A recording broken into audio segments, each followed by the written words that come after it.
And so they tried to sue me for nuisance. They called it smoke nuisance. But nonetheless, the judge said, he's like, it's not your fault, but you still do need to take some measures to help mitigate the smoke. And so I did. And I got royally ripped off because commercial HVAC companies, when they saw a little guy like me, they just, they were just chomping at the bits to like gouge the hell out of me, and they did. So lo and behold, I don't even know how I ended up getting connected with this guy who was not some big commercial guy. He was just some local dude who just, really knew HVAC really, really well. He was like a MacGyver. He just knew everything, he and I ended up becoming like really, really like best friends. He and I became basically best friends.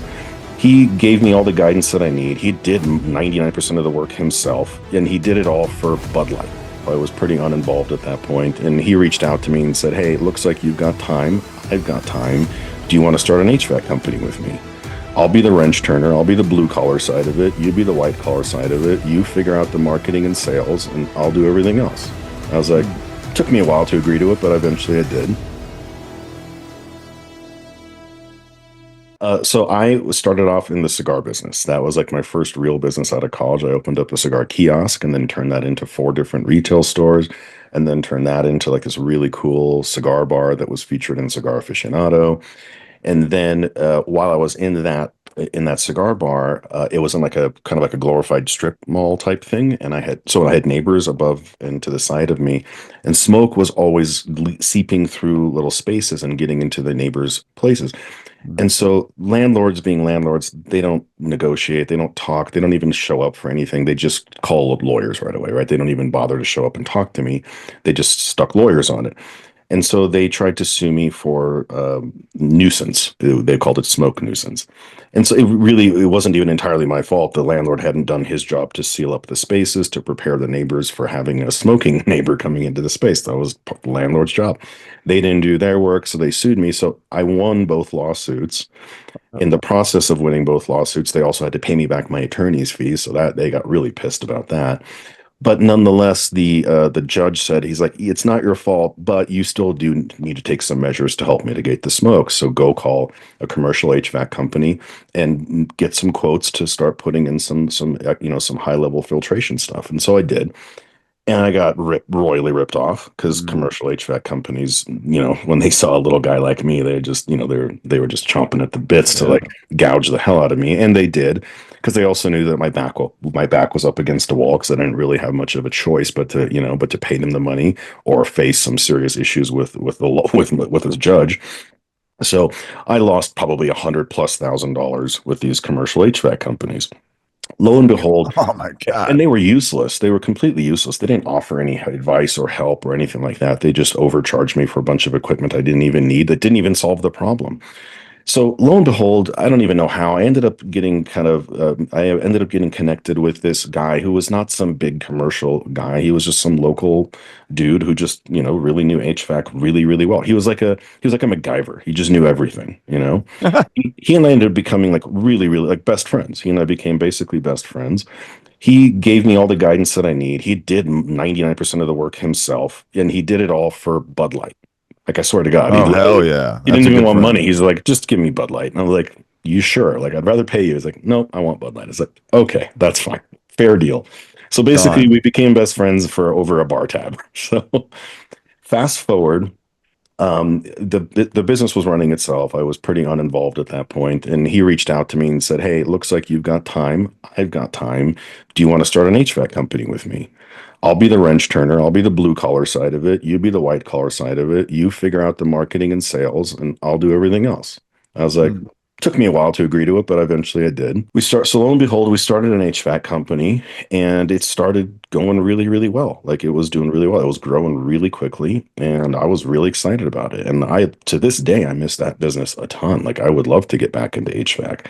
He had some major health issues. The guy literally had 3 heart attacks, like in a row, like in the course of like several months. Mm. So needless to say, we had to get out of that business pretty fast. So we got out of that business. And while I could see the writing kind of on the wall, that I could kind of see that this business was going to come to an end here pretty quickly, I needed to kind of, get into something new pretty quickly. And through another friend, solar just kind of came the thing. That's another story, but it just kind of became the thing. And so I started kind of getting into solar. And I also liked it because at the same time, I was looking for something else to sell to homeowners because I was the one who was kind of leading up the sales arm of this company and training the other sales guys that we were bringing on. And that was doing really well. But I noticed that I was in these homes selling these expensive systems to homeowners, and they would trust me and we would develop this really great relationship. And I was like, shit, if I had something else to sell them, they'd buy it. But I got nothing else to sell. I'm out of things to sell. Like, what else can I do? And so I was looking for something else to sell that didn't necessarily involve me having to do the actual labor. And solar was perfect because it was one of those things that is easily outsourced to some other company. So I could just become a sales guy and outsource all the work to, to some other installer. Mhm. So that's how quickly I got into solar. Now, when I got into solar, I also saw that there was this huge, as I started digging into solar, I saw that how weird it was that like no one is given leads, right? Unlike HVAC, unlike roofing, where you pretty much don't even need to worry about leads because you've already got a pre-existing book of leads in your pipeline that you can just resell things to. That doesn't exist in solar. Solar is a one and done thing. You sell solar to someone once and then you never hear from them ever again. And I was like, well, that's a shitty business model. But I'm like, but nonetheless, no one is getting leads. So like no one who's selling, so everyone's an independent contractor. Everyone's just a consultant basically. No one actually Yes. works W-2 for anybody anymore. So I was like, and then they're all sort of left to their own whims to go get leads, to go get deals. And I was like, this is a broken system. This really sucks. So I was like, I bet you like there's probably a lot of opportunity here on the lead gen side of this game. And so that was immediately when I realized I'm like, I got to do the lead gen side of this. I need to learn how to do the sales. So I started doing both. So I kind of built a team. I built a sales org. And at the same time, I was starting to develop different ways of, creating leads. And I didn't know what the hell I was doing. I was completely new to the whole thing. I took what I knew from HVAC, which didn't really apply to solar. Thought it did, but it didn't. And then had to slowly kind of start learning different ways of generating leads in the solar space and failed at most of them. Like anything else, I sucked at it. It failed at most things until I didn't. Just like everything else, right? You suck until you don't. And so that's what I did is I sucked at it for a long time until I stopped sucking at it. And that took a while. And I just tried everything. I tried all different types of all the usual channels, all the typical, the Facebooks, the YouTubes, the Google PPCs, and the thing that and aged solar leads. And the thing that started clicking for me was aged solar leads, calling them. And then I Hmm. started realizing, okay, wait a minute, this is basically a call center. And then I started kind of expanding, slowly started growing the call center side of things and realized, wait, this is actually kind of working, kind of, sort of. I failed at that too. Don't get me wrong. I failed a lot of things. So I failed at that twice, shut it down twice. And then the third time around was when it started finally working because I learned enough. I'd fallen down enough times, learned what not to do, that on that third time around, it finally started clicking.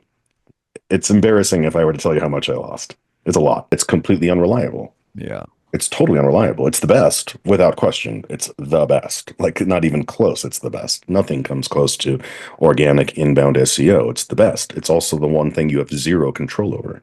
You And you're can't going to pay take your a way to lot the of top of time. Google. You can't do Yeah. anything because it's impossible. It's the best, but it's also impossible to scale and it's impossible to control. So that's why I always tell people continue focusing on SEO. Do everything that you can to build that up. It's going to take years and it may never go anywhere. Just be Yeah. prepared for the fact that it may never go anywhere. But keep going, keep stabbing at it because the more you do better at that, or the more you improve at that, the better your leads. You'll never get as good of a quality leads as organic inbound SEO, but it's completely uncontrollable. It's out of your control. So you have to do other things concurrently. Look, here's why I love people don't ask the question often enough, like why call center? Like what is it that's special about it, right? Because look, the fact of the matter is anything can work, right? Anything can work. There is no bad form of marketing. There are better and worse ones for sure, but there's nothing that doesn't work. Facebook works, YouTube works, PPC works.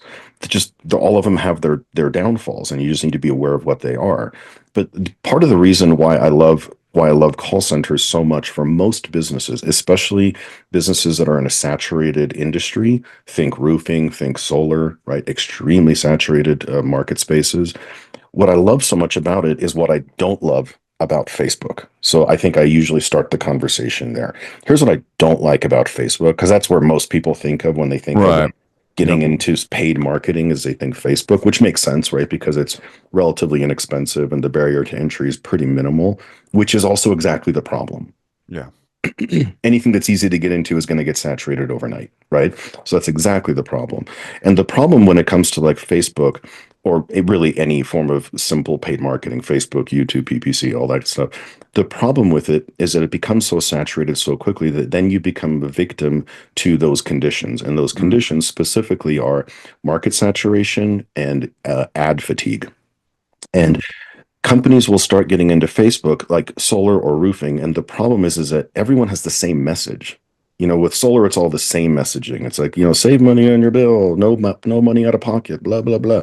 Roofing is the same, right? So there's only so many things that you can say to stand out, meaning there really actually is nothing left that you can say to stand out because everyone's already said it before and everyone's Right. already heard it. So there's nothing unique that anyone can really say. So there's no unique differentiator. So you completely blend in.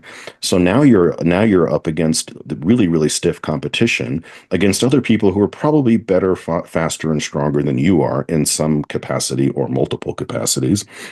So now you're up against them, competing against a very limited set of eyeballs, right? There's not an unlimited amount of eyeballs in anyone's marketplace. So now the problem becomes how the hell do you write? And in Facebook, as you know, you have to have videos. You can't expect a static image to work for you. That's just very rarely does. So it's got to be a video. Well, now you got to become a videographer, and no one is that. Yeah. Okay, so now you got to go hire a videographer. That's expensive as shit. So now you go hire a videographer in your local area. Good luck finding one that isn't going to rip you off and someone that actually knows what they're doing. And what are Mhm. the odds of them actually going to be able what are the odds of them having the ability to actually write something creative for you that actually will stand out from the competition?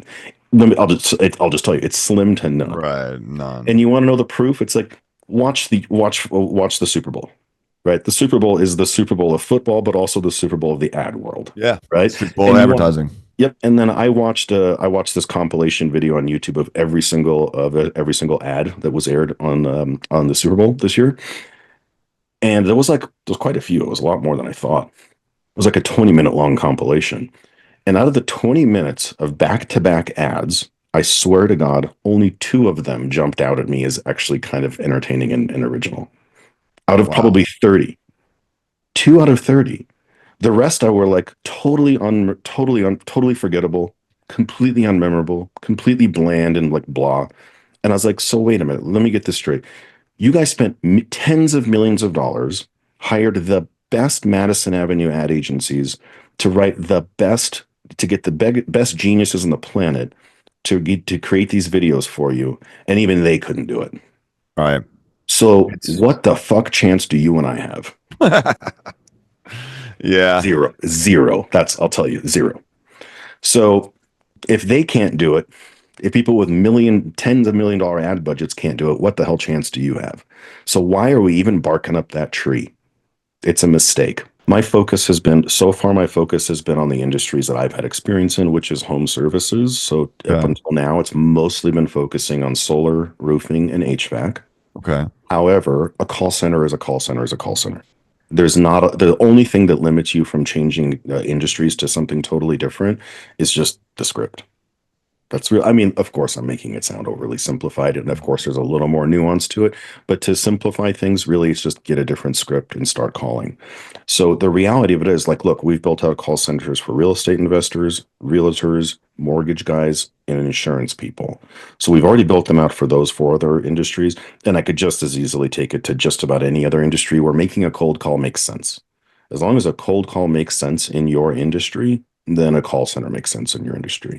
And once you have the fundamentals down of a call center, and this is the best part, by the way, this is where I get super excited when I'm talking to business owners. And anyone who's like a true entrepreneur is never stuck in their one business. Everyone has shiny object syndrome, and I'm sure you do too. You just said you have ADHD, so I know your shiny object syndrome is probably as bad as mine sometimes.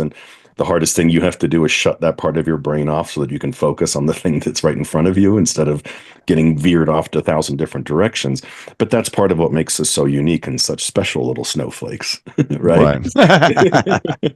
We're our own little unique brand of We're our own snowflake. little brand of 100%. snowflake, so, but that's what makes us unique is that we've always got our eyes, we're always interested in other little opportunities. And that's where a call center is so goddamn magical, is that once you do find something new that you decide you want to get into, you now own the machine that can go generate leads for that new thing that you're excited about. You don't have to wonder, well, how am I going to get leads? Like, no, I already got the call center.